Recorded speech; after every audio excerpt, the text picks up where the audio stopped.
सुनते कानों धड़कते दिलों, आप सबको हमारी तरफ से अस्सलाम वालेकुम। कैसे हैं आप सब लोग? जबरदस्त। बुलाते हैं अपने आज की मेहमान को। She is a model and an actress और वो भी बहुत वोकल रहती हैं अपने पॉइंट ऑफ व्यू के बारे में। आज क्या कहेंगी उनको बुला के जानते हैं। मोहतरमा सहीफा जब्बार खट्टर।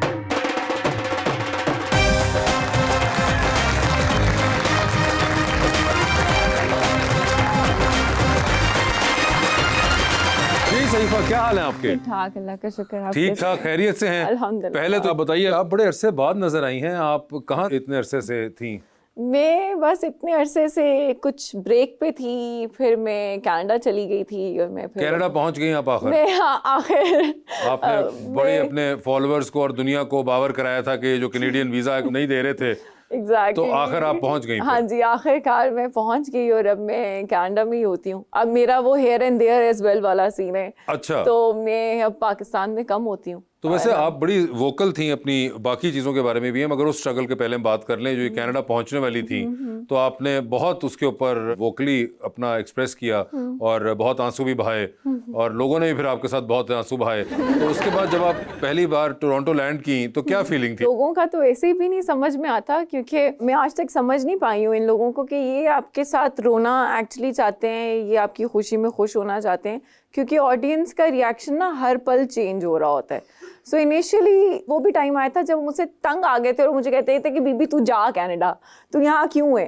तो आई डोंट नो, मुझे नहीं पता कि अभी भी ऑडियंस का वो क्या है। अब मैं आई हूँ वापस, तो देखते हैं कि किस तरह से चीज़ें होती हैं। वैसे कनाडा वैसा ही था जैसा आपने इमेजिन किया हुआ था या नहीं? जितने गए हैं वो तो कहते हैं कि नहीं, अच्छा मैं तो बहुत खुश हूँ, आई एम रियली हैप्पी। क्यों? अच्छा क्यों नहीं उनको लगा? पता नहीं, वो शायद हमारी एक वो हिपोक्रेसी है कि जब हम पहुंच जाते हैं किसी जगह पे, डॉलर जब आप कमा लेते हैं और जब पासपोर्ट मिल जाता है, फिर आपको पाकिस्तान याद आ जाता है और यहाँ के नौकर चाकर भी याद आते हैं और सब चीज़ें याद आती हैं। और आई थिंक वो गलत है कि जब आप उनकी इकोनॉमी में जा रहे हैं, उनसे सारे चीज़ें ले रहे हैं, कर रहे हैं, और उसके बाद आपको इवेंचुअली पाकिस्तान याद आने लग जाए। I don't believe in that. मैं तो बड़ी खुश हूँ and I think it's really nice out there. आप वापस आ गई तो अब आप एक आप एक्टिंग बड़े कभी कभी करती हैं, ये आपको क्या लगता है कि मुझे एक्टिंग ज्यादा करनी चाहिए? नहीं, तो मैं आपसे पूछ रहा हूँ कि आप क्यों? नहीं, because you are a writer yourself, right? तो आपको तो बड़े अच्छे से पता है कि जिस तरह के प्रोजेक्ट्स बन रहे हैं और जिस तरह मैं का तो काम, बड़ा अरसा हो गया मैंने किया नहीं टीवी, इसीलिए मैं जानना चाहती हूँ कि फिर आपने क्यों नहीं किया? क्योंकि मैं फिल्म साइड पे बिजी हो गया और मैं वो उसके ना takes a lot of time, और वैसे ही मैं बहुत एक थका हुआ राइटर हूँ तो मुझे टाइम बहुत ज्यादा लगता है। ओके। तो वो फिल्म लिखने में इतना टाइम लग जाता है जिसकी वजह से मैं नहीं टीवी कर पाता। मगर आप तो शुरू में ही आपने कह दिया कि नहीं भाई, क्या मसला क्या? आई थिंक वो आइडियोलॉजी का थोड़ा इशू था, और मैं जिस तरह की इंसान थी, मुझे नहीं लगता कि मैं इस इंडस्ट्री के लिए आई वाज। अब कैसी इंसान है? अब आई एम ट्राइंग कि मैं वो हूँ जो एटलीस्ट ऑडियंस पसंद कर ले और जो बिके। I believe in that now कि जो बिक रहा है बस उसी वही मंजन बेचो, बिकॉज वो स्ट्रैटेजी बड़ी अच्छी है। I was speaking with somebody and I was telling them कि हमारी इंडस्ट्री सबसे बेहतर फाइनेंशियल मॉडल है। The kind of money you can make from our industry वो आप किसी भी नौकरी से नहीं कर सकते। सो बेहतर है कि जितना भी आपका टाइम लिखा हुआ है, जितना भी आप उस टाइम को लंबा कर सकते हैं, आप वो करें, make money out of it and then leave whenever you can. मुझे लग रहा है कि मैं शायद अब उस मॉडल के साथ वापस आई हूँ, that I want to make money and then I want to leave. मैं झूठ नहीं बोलूँगी कि नहीं मुझे क्राफ्ट से प्यार है, क्योंकि वो क्राफ्ट नहीं है, यहाँ पे वो काम नहीं हो रहा। हमारे साल के 150 ड्रामास बनते हैं, शायद एक ऐसा ड्रामा होता है जिसकी स्क्रिप्ट और कास्ट और सब चीज़ें बहुत ऑन पॉइंट होती हैं। मैंने 4 प्रोजेक्ट्स के बाद 4 साल ब्रेक लिया और मैंने फिर प्रोजेक्ट किया एक, कि शायद इस दफ़ा कुछ डिफरेंट होगा, बट वो नहीं था। ड्रामाज मुझे नहीं लगता is something that I would like to go back to, unless कि मुझे कुछ ऐसा मिले जिसको मुझे करके बहुत ही मज़ा आए। बाकी ये है कि बाकी चीज़ें I think for that I would like to stay. And which is modeling? या which is modeling, आपका जो इन्फ्लुएंसर या कंटेंट क्रिएशन है या शोज़ हैं, कुछ इस तरह की चीज़ है जो पर्सनलाइज्ड हो सकती है, जिसमें मेरी अपनी स्क्रिप्ट होगी या कुछ मेरी अपनी से हो सकती है। I would like to do that. वैसे आप तो सुनील मंच के साथ भी बहुत उनकी आपकी दोस्ती है, तो गाड़ी आजकल कौन सी सबसे बेहतर चल रही है? आई थिंक मैं नहीं बोलूँगी, क्योंकि मैं चाहूँगी, क्योंकि पहले होता था आज से 5-7 साल पहले कि गाड़ी के जितने भी ब्रांड्स थे वो आपको पे तो करते नहीं थे। अच्छा, लेकिन अब चूंकि वो भी पे करते हैं तो मैं किसी भी गाड़ी की अब तारीफ नहीं करूँगी। ये देखें, लड़की कनाडा जाके स्मार्ट हो गई है। बिल्कुल। हाँ, मैं अपनी हर चीज़ को I would like to try कि वो जब बिकेगी तो ही मैं बोलूँगी। और इस पे हम लेते हैं हमारे ऑडियंस का सवाल। जी मैडम। अस्सलाम वालेकुम, मेरा नाम इस्बा है और मैं मैम से सवाल करना चाहती हूँ कि मॉडलिंग और एक्टिंग में कितना मुश्किल सफ़र रहा। मैं बिल्कुल भी यहाँ पे झूठ नहीं बोलूँगी कि बहुत मुश्किल था और बहुत ये हो गया और वो गया, ऐसा कुछ भी नहीं था। It was very easy, very very convenient and बहुत पैसे कमाए हैं और बहुत आसानी से कमाए हैं। कोई भी नौकरी पेशा आदमी इतने पैसे नहीं कमाता जो हमने अपनी फील्ड से कमाए हैं। 8-10 घंटे की शिफ्ट के बाद आप घर आते हैं अच्छे पैसों के साथ। तो अगर कोई कहते हैं कि मैं थक गई या मुश्किल था या वो था, वो गलत बात है। हाँ, ये है कि पब्लिक आई में होना जो है ना वो थका देता है आपको। लोग जो कांस्टेंट जज कर रहे होते हैं, आपकी लाइफ के ऊपर तनकीद कर रहे होते हैं, वो मुश्किल पार्ट है।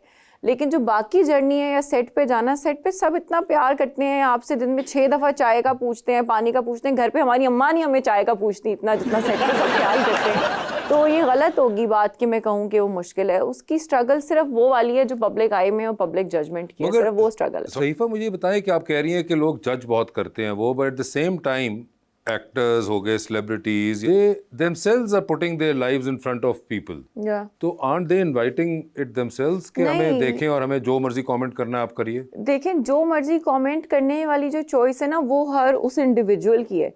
अगर मैं आपको एक चॉइस देती हूँ अच्छी या बुरी को करने में, तो अगर आप बुरा ही मुंह से बोलने का चूज करें तो वो आपके ऊपर अब बात आती है। मुझे कोई चीज़ अच्छी नहीं लग रही, क्या ये ज़रूरी है कि मैं उसके ऊपर कोई नेगेटिव तनकीद करूं? आप उस चीज़ पे तनकीद करें कि अगर कहीं पे कोई चीज़ अब्यूसिव हो रही है, कुछ हरासमेंट है, कुछ उस नौइयत का गलत है। लेकिन अगर मेरी पर्सनल लाइफ में कोई चीज़ सही नहीं जा रही, या मेरे कपड़े किसी को पसंद नहीं आ रहे, या मेरे रिलीजियस बिलीव्स किसी को पसंद नहीं आ रहे, उस पर तनकीद गलत है।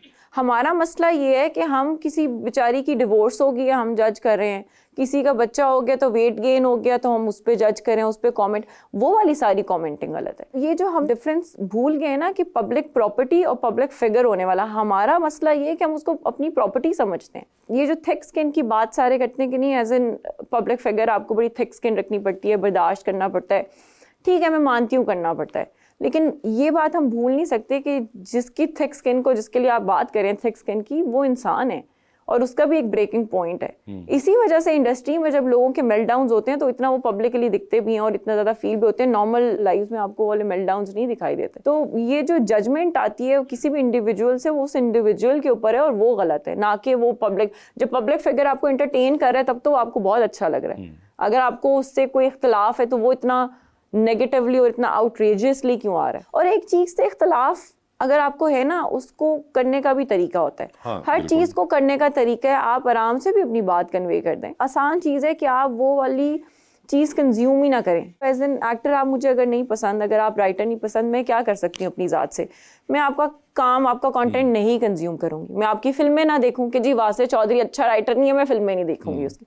ये सबसे बेहतरीन तरीका है। अगर मैं जाऊँ और ये फ्रस्ट्रेशन के जी वासे चौधरी का ये गंदा गालियाँ दूँ, वासे चौधरी दिखता है ऐसा है, वासे चौधरी का कद ऐसे, आज उसने शर्ट ऐसी पहनी, ये तो मुझे लगता है कि आपकी अपनी ही कोई नेगेटिविटी, कुछ गलत है जो आप बस बाहर निकाल रहे हैं। उसमें भी बेचारे वासे चौधरी का कोई कसूर नहीं है, उसमें वो मेरे अपने अंदर का गंद है जो मैं निकाल रही हूँ। फेयर इनफ, ठीक है जी।